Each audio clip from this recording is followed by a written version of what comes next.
The moment is here, you can stop your search. It's Comics by Perch. Hey everybody, this is Perch. It's let's see, what is it? It's 111 outside, so that's too hot. I mean, sorry, speaking of the obvious, that's too really too hot. But anyway, that's what we got. And I get into my car, and my sunglasses have partially melted. Like it's bizarre. Anyway, I hate it. I hate it so much. Anyway, let's get to this bell. It says, "Dear Perch, this is my first time writing in. I've been watching your videos for over a year now, and I want to thank you for your content, as it helped me understand a lot of things about comics, especially the business side of it. By the way, I never get tired of people inside of comics writing in saying, I don't understand the business. And these are the same people who often say they have no idea what the numbers are in the comics that they themselves created. And I don't know, feels like, just say it, just throwing that out there. Anyway, back to it. It says, I would like to discuss the current situation of Miss Marvel. Okay, old Kamala Khan. I wasn't too bothered when Marvel killed her, even though her death wasn't meaningful. We all know by now she'll be resurrected as a mutant, and that doesn't bother me either. I mean, in all honesty, by the way, is Scarlet Witch a mutant again? So remember, she was a mutant, and it was revealed she wasn't a mutant because of Axis. That was one of those big reveals. And then she died, and then she's been resurrected. Is she a mutant now? You know what? I'm not sure. Leah Williams' writing on that was not ideal. I just rolling that out too. Anyway, sure, more mutants. I don't like the idea. This back to me. I don't like the idea of her joining the X-Men or constantly getting tangled up in their shenanigans.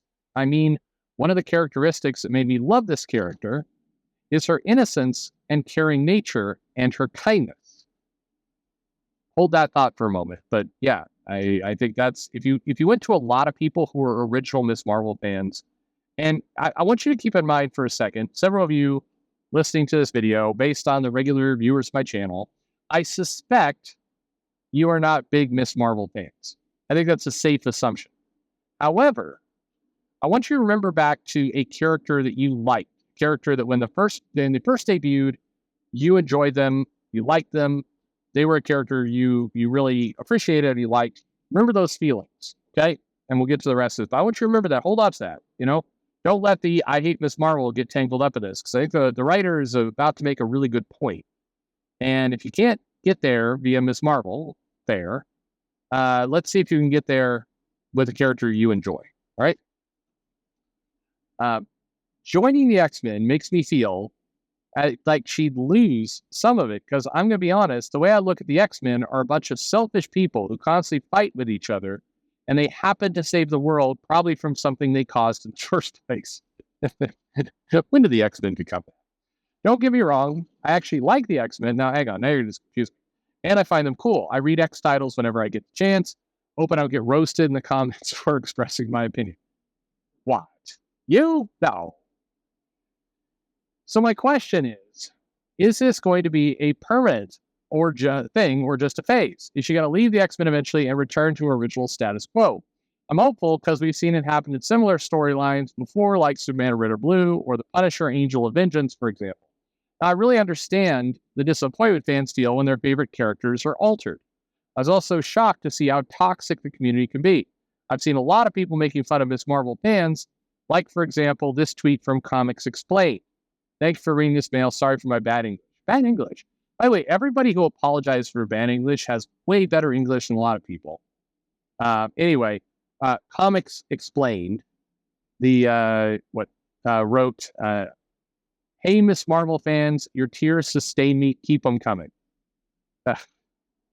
It's 2023. Are we not over the drinking the haters' tears bullshit yet? It really, I'm sorry.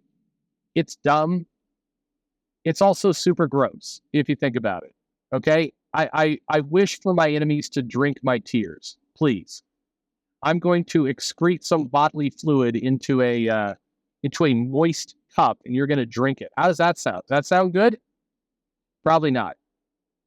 Not to anybody but Mrs. Perch. But anyway, nobody else. No, you don't. I just think I hate that. So, all right. So remember when I said, you should think back like 20 minutes ago, and I said you should think back to those characters you enjoyed, you created. So when they were first created, the ones you enjoyed. The thing about Miss Marvel is, Miss Marvel as a comic got real fans. There were people who enjoyed G. Willow Wilson's writing. They enjoyed this take on the character. And the take on character was remarkably like the original Spider-Man. It was a kind of wide-eyed look at the Marvel Universe. There was mistakes made. It's hard for a lot of people to remember this, but when Miss Marvel, the comic, first came out, she screwed up like a decent amount. She was not, it was not like this, she's a natural leader. One of the more annoying things that happened is when they threw her on the Avengers and then later the Champions. One of the storylines that Mark Waid put heavy lifting into with Champions was, who was the leader? And these characters were all kind of like, I'm a natural leader. No, I'm a leader. No, I'm the leader. And it was supposed to be kind of cute and fun, these teenagers fighting over who's the leader. But it became more just kind of irritating. And it also, it showcased, I think, a flaw of comics in that a character comes out, has some mild popularity, and immediately the publishers can't restrain themselves. They started like slamming the character in everybody's face. And it's like, now they're the leader of the Avengers, and now they're an X-Men too. And it's like, or you could just remember that people found charming about the character that they liked originally, and you stick with that. We did the sales analysis video for Miss Marvel a long time ago. You can check it out on the channel in the sales analysis folder if you haven't seen it yet. But there is a very distinct drop around Civil War II. Well, first of all, when the title rebooted, it hurt. It absolutely took sales away when they rebooted the book, I think around Secret Wars. It wasn't necessary. Nobody wanted that. And the audience that was following that book, the Miss Marvel fans that the title had, cultivated, were pissed. They, in many cases, I believe that several of the fans following Miss Marvel who started liking that comic were not experienced. I mean, a lot of them were new comic book fans, and they were not experienced to, we're just going to reboot and relaunch the brand new #1. And now we're going to do this crossover and tie into Secret Wars 2, which was bizarre. It was not Miss Marvel, the character everybody grew up and loved. It's like, now she's running a prison, and now she made a mistake, and now she's got to fight Captain Marvel, her idol. And it's like, it was just tone deaf to the comic itself. Comics have kind of a style and a genre and an atmosphere that is a lot of what people gravitate to. And Miss Marvel as a comic was one that, was that kind of wide-eyed wonder of being a superhero, and you get to experience what it's like to be a hero for the first time. It worked. It didn't work for everyone, but it worked for the audience it got. And then if you look at the sales, you just look at every single time they tinkered with it to change the character, it dropped sales.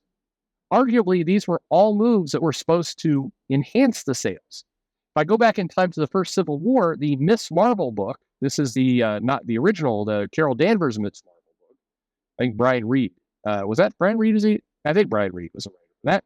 The sales went up during Civil War because it was a big, very popular event, and the crossover, helped build the character, and it was a plus. And if you look at Civil War II, they ran the same play with Miss Marvel, Kamala Khan, and it tanked the sales. Or tanked is a strong word, but they dropped. They dropped through that event, and they continue to drop afterwards. And so here we are now, and it's a gimmick applied to a character whose core fan base does not want gimmicks. They just want the character that, they fell in love with. And if Marvel was smart, the thing they would do is, go back to the top-selling comics, the first 20 issues or so, and go, all right, go back to that. Don't have her as a leader of the X-Men or the Avengers or any of that crap. Don't have her kind of tying into the Inhumans all the time. Just have her do these standalone adventures. She had a little friendship with Lockjaw, which was kind of all part of it. It's like, oh, it's this new hero, and now she's got a big dog who can teleport. It's just, it fit. It created an atmosphere, a genre that worked for people. And then every single time they tried to tinker with it, it forced several of those fans away. So, yeah, the death of Miss Marvel didn't feel like it really had stakes. The memorial issue they had was just goofy. And it feels like the G. Willow Wilson did a story in the memorial issue that reminded me, at least reading it, like how far the book has shifted from when it originally came out. And I've mentioned this before to creators, and they often say things like, "Oh, what are you supposed to keep all the books the same forever?" No, but you're also not supposed to just randomly change the tone of a book to fit this homogenized superhero thing that isn't, quite frankly, working many other places anyway. I mean, imagine if they're like, we announced a new Halloween movie or a new Friday the 13th movie, and this one is going to be a rom-com.